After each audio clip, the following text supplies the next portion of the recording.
You ask Tiger to solve. This deals with linear equations with one unknown.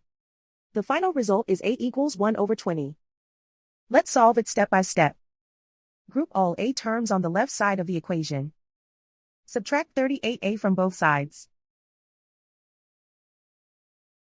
Group like terms. Simplify the arithmetic.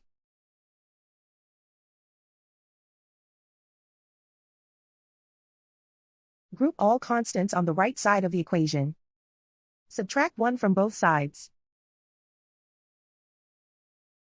Simplify the arithmetic.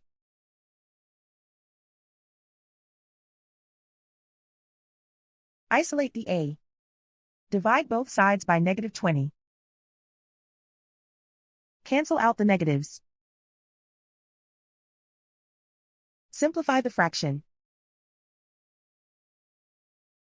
Cancel out the negatives.